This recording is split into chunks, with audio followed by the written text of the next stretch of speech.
Assalamualaikum warahmatullahi wabarakatuh. Perkenalkan saya Aifah Yahya dengan NIM 2500536.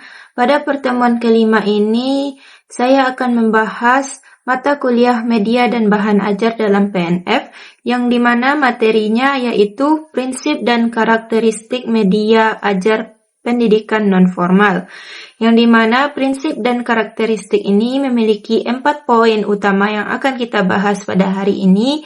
Yang pertama, prinsip dasar pemilihan bahan ajar.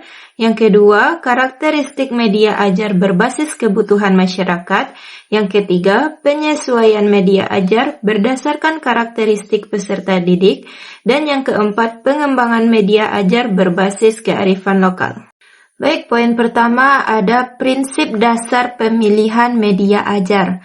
Sebelum kita menentukan media apa yang akan digunakan, kita perlu memahami koridor pemilihannya. Prinsip-prinsip ini berfungsi sebagai kompas agar media yang kita pilih tidak melenceng dari esensi pembelajaran itu sendiri. Prinsip ini ada 4 poin yang tertulis di PPT ini. Yang pertama, sesuai dengan tujuan pembelajaran. Maksudnya, media harus menjadi alat yang relevan untuk mencapai kompetensi yang telah ditetapkan. Yang kedua, mudah digunakan. Baik pendidik maupun peserta didik harus dapat mengoperasikannya tanpa kendala teknis yang rumit. Yang ketiga, efektif dan efisien. Media harus mampu menyampaikan pesan secara tepat sasaran dengan penggunaan sumber daya yang optimal. Yang keempat, menarik dan memotivasi. Media ajar harus mampu membangkitkan gairah belajar agar peserta didik tetap antusias. Poin yang kedua, ada karakteristik media ajar berbasis kebutuhan masyarakat.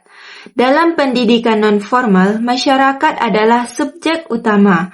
Oleh karena itu, media yang kita kembangkan harus memiliki karakteristik yang membumi dan menjawab kegelisahan atau kebutuhan nyata yang ada di lapangan.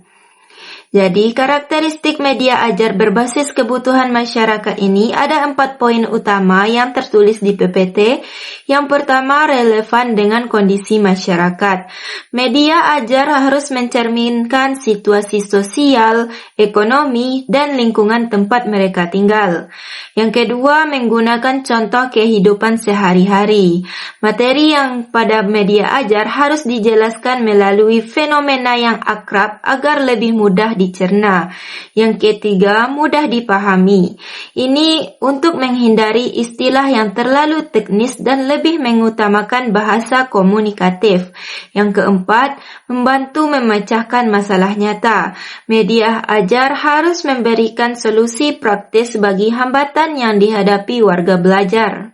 Poin yang ketiga ada penyesuaian media ajar berdasarkan karakteristik peserta didik. Tidak ada satu media yang cocok untuk semua orang. Di poin ini kita akan melihat bagaimana fleksibilitas media sangat diperlukan untuk merangkul keberagaman latar belakang dan usia peserta didik kita. Jadi penyesuaian media ajar berdasarkan karakteristik peserta didik ini kita menuliskan 4 poin utama di dalam PPT. Yang pertama, menyesuaikan usia. Maksudnya adalah pendekatan media dibedakan antara warga belajar usia muda dengan warga belajar usia dewasa.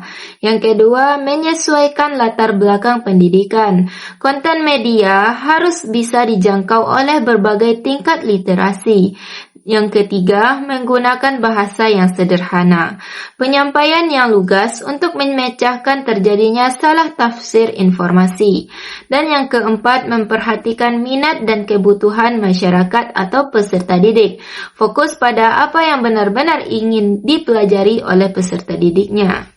Poin yang terakhir yaitu pengembangan media ajar berbasis kearifan lokal. Media akan jauh lebih bermakna jika kita menyisipkan identitas budaya setempat. Dengan berbasis kearifan lokal, materi tidak hanya sekedar ilmu, tapi juga menjadi sarana pelestarian nilai-nilai luhur daerah. Jadi, pengembangan media ajar berbasis kearifan lokal ini ada 4 poin utama yang akan kita bahas di dalam PPT. Yang pertama, menggunakan budaya lokal sebagai contoh. Maksudnya adalah memasukkan unsur adat atau tradisi dengan ilustrasi materi. Yang kedua, mengangkat nilai dan tradisi.